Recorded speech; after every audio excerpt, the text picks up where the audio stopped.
इंसान जब भी फुर्सत में होता है तो इसी टेक्नोलॉजी और सोशल मीडिया के सहारे अपना समय व्यतीत करता है। लेकिन इसी सोशल मीडिया के सफ़र में वो कभी-कभी एक ऐसे रास्ते पे जाता है जहाँ से वापस आना उसके लिए बहुत बड़ा चैलेंजिंग हो जाता है। आज की कहानी में बिल्कुल कुछ ऐसा ही होता है। एक लड़का है जो सोशल मीडिया के ज़रिए एक महिला से दोस्ती करता है, लेकिन ये दोस्ती उसके लिए काफ़ी भारी पड़ जाती है। इस दोस्ती में वो इस तरीके से फंसता है कि वहाँ से निकलना बहुत ही मुश्किल हो जाता है। अंततः वह लड़का ऐसा कदम उठाता है कि जो हम आपसे बता भी नहीं सकते। तो पूरी कहानी जानने के लिए वीडियो में एंड तक बने रहें। नमस्कार दोस्तों, मैं जेपी पाल भोजपुरी उत्तर प्रदेश जिला जौनपुर से। आज की जो ये घटना है महाराष्ट्र बुल्धाना की है। बात कर रहा हूँ सुबह के 11 बजे के आसपास बुल्ढाना के थाने में एक लड़का जिसकी उम्र है लगभग 22 साल के आसपास, नाम है विपिन राव, रोते बिलखते थाने में जब पहुँचता है और जाकर दरोगा से कहता है कि साहब मुझे बचा लीजिए, मैं बहुत बुरी तरीके से फंस गया हूँ। और पुलिस जब उसको देखते हैं तो उसे पूछना शुरू करते हैं। कहते हैं कि जो भी परेशानी है तुम बता सकते हो हमसे। वो लड़का कहता है कि साहब एक महिला जो कि मेरी दोस्त है, मैंने उसके साथ सोशल मीडिया के ज़रिए दोस्ती की। उसके पास मेरे कुछ आपत्तिजनक फ़ोटो हैं और वो उस फ़ोटो को दिखा करके हमें ऐसा करने के लिए मजबूर कर रही है। वो कहती है कि मुझे 1 लाख रुपया दे दो, नहीं तो मैं ये वीडियो को और फ़ोटो को वायरल करूँगी। मेरे पास पैसा ही नहीं है साहब, मैं कैसे दे सकता हूँ। पुलिस भी समझ जाती है कि इसके साथ में सचमुच बहुत गलत हुआ है। अब उस केस को काफ़ी सीरियस तरीके में लेने के लिए पूरा डिटेल निकालना शुरू करती है। तो पुलिस को पता चलता है जिस सोशल मीडिया के सहारे इस लड़के से महिला बात करती है वो आईडी फेक है। लेकिन एक व्यक्ति है जो इस लड़के के नंबर पे कॉल किया था 1 लाख रुपया फिरौती मांगने के लिए। पुलिस जब उसके नंबर का सीडीआर निकालती है तो नंबर पता चलता है कि किसी मुकेश शाह के नाम पे रजिस्टर्ड था। लेकिन मुकेश शाह का जो आईडी था वो भी फेक ही था।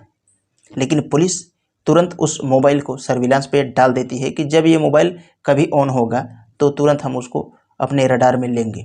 और होता भी कुछ ऐसा ही है। एक पल के लिए कुछ दिन के बाद में जैसे ही वो मोबाइल ऑन होता है, पुलिस तुरंत उस लोकेशन पे जाते हैं और उस लड़के को अपने हिरासत में लेते हैं, जिसका नाम है अजीत कुमार, जिसकी उम्र है लगभग 28 साल। पुलिस अजीत कुमार को बिठा करके थाने में लाती है और उसे पूछना शुरू करती है कि जो विपिन रावत कंप्लेन दर्ज कराया है उसमें एक महिला का जिक्र हुआ है, वो महिला कौन है। अजीत कहता है कि साहब मैं किसी भी महिला को नहीं जानता हूँ, लेकिन पुलिस वालों को उसके ऊपर शक रहता है। अब उससे पूरी शक्ति के साथ जब पेश आती है तब यह अपना जुर्म कबूल कर लेता है। तो यह फिर बताना शुरू करता है और कहता है कि साहब वो महिला ना तो मेरी बीवी और ना ही मेरी बहन है और ना ही मेरी कोई रिश्तेदार है, बल्कि वो हमारे टीम की एक मेंबर है। जब टीम की बात आती है तो पुलिस वाले हैरान व परेशान रह जाते हैं। अब पुलिस के सामने मेन क्लू ये था कि उन 6 लोगों को कैसे पकड़ा जाए। फिर पुलिस अपने मेहनत पे कामयाब होती है और इसके टीम में जो और लोग थे 6, उनको पकड़ती है और उनसे पूरी शक्ति के साथ पेश आती है। और जब उस महिला से पूछताछ करती है तो महिला बताती है कि साहब ये काम हम अभी से नहीं बहुत पहले से कर रहे हैं। हमारा यही काम है कि हम सोशल मीडिया के सहारे किसी लड़के को अपने जाल में फंसाएं, फंसाने के बाद में उसके साथ में घिनौना काम करें। और जैसे ही वो काम करते थे वैसे ही हमारे टीम के कुछ मेंबर आते हैं और फोटोज़ और वीडियोज़ बनाना शुरू करते थे। फिर यही उनको दिखा करके उनको अपने जाल में लेने का काम करते थे। पुलिस जब पूछती है कि ये काम तुम कब से कर रहे हो, तो वह महिला बताती है कि ये काम हम लगभग 4 सालों से कर रहे हैं, लेकिन हमको ये बिल्कुल पता नहीं कि हम अभी तक कितने लोगों के साथ कर चुके हैं।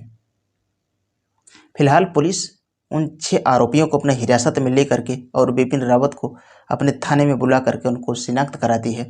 तो विपिन रावत कहते हैं कि साहब मैं आपसे झूठ बोला था, दरअसल मैं भी इसके साथ इसके प्यार के चक्कर में इस तरीके से फंस चुका था कि इसने हमें मिलने के लिए बुलाया और जब मैं उस एड्रेस पे पहुंचा तो वहाँ पे ये बिल्कुल अकेली थी और जैसे ही मैं इसके साथ में कुछ ऐसा काम करने के लिए चला तो यही 5 लोग मिलकर आते हैं और उसी समय हमारा वीडियोस और फोटोज़ खींच लेते हैं और उसी को दिखा करके ये लोग हमें धमकी देने लगते हैं।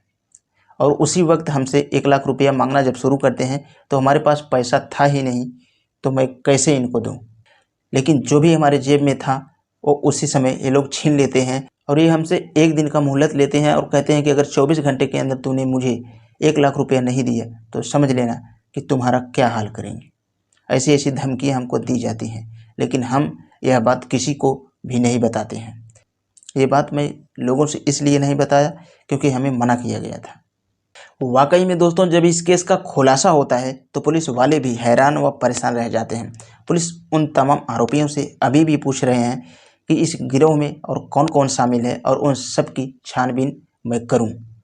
वाकई में दोस्तों, यह सोशल मीडिया हमारे कामों को आसान तो करता है, लेकिन जब हम इसका दुरुपयोग करते हैं तो लालच हमेशा ही हमें नुकसान पहुंचा देता है। और यही इस लड़के के साथ भी होता है जिसका नाम होता है बिपिन रावत। अगर इसने एक बार पुलिस की मदद न लेता और वाकई में यह कुछ गलत करने की कोशिश करता तो यह शायद इस दुनिया से चला जाता।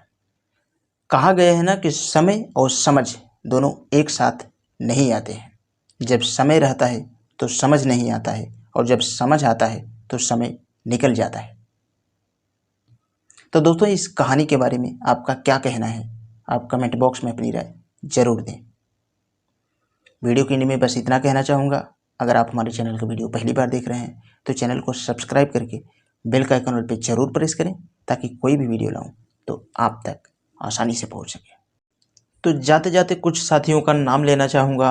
वो साथी हैं उद्रेश बिंद हैं। ये बोल रहे हैं भाई जौनपुर में कांड हो गया, आप इनके ऊपर कुछ वीडियोस बनाइए। तो कोशिश करूँगा, अगर स्टोरी मेरे को ठीक से पता हो जाएगी तो शायद ज़रूर बनाऊँगा। उनके लिए थैंक्स बोलना चाहूँगा। फिर दूसरे हैं अमित भाई, बोल रहे हैं सही है, थैंक्स भाई।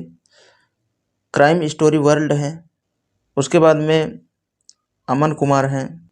साथ ही साथ शिवानी तिवारी हैं, बोल रही हैं मेरी ननद ऐसी ही है, लड़कों को अपने घर में बुलाती है, उसके बाद में मैं और मेरा हस्बैंड जब कुछ बोलती हूँ तो उसके बाद में मेरी सासू माँ जो है हम ही लोगों को उल्टा डांटती है।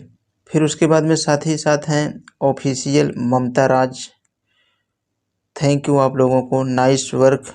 डीडी स्टोरी हैं, डीडी स्टोरी स्टेशन, थैंक्स भाई। फिर साथ ही साथ हैं जयशंकर भरतवंशी। उसके बाद में अमित ट्रू क्राइम, सर आपका मोबाइल नंबर चाहिए, आपसे कुछ बातें करनी है। अमित जी, मैं सबको नंबर नहीं दे सकता, आप इंस्टाग्राम पे आके बात कर सकते हैं, मैंने आपको रिप्लाई दिया था। उसके बाद में भवन दीन कश्यप हैं, थैंक्स भाई। उसके बाद में नरेश जैन हैं, साथ ही साथ उद्रेश भाई हैं, ये लगातार कमेंट्स करते रहते हैं। साथ ही साथ मनोज दास हैं, रूबी सिंह हैं, राजवीर सिंह हैं, साथ ही साथ राजू सिंह, फिर रणवीर सिंह। तो इतने थे कमेंट्स करने वाले लोग। अगर आप भी चाहते हैं कि वीडियो में हमारा नाम आए तो आप नीचे कमेंट बॉक्स में आप कहाँ से हैं इतना लिख कर और अपना नाम लिख के दे सकते हैं। तो आज के लिए बस इतना ही, मिलते हैं कल शाम 7 बजे किसी नेक्स्ट क्राइम स्टोरी के साथ।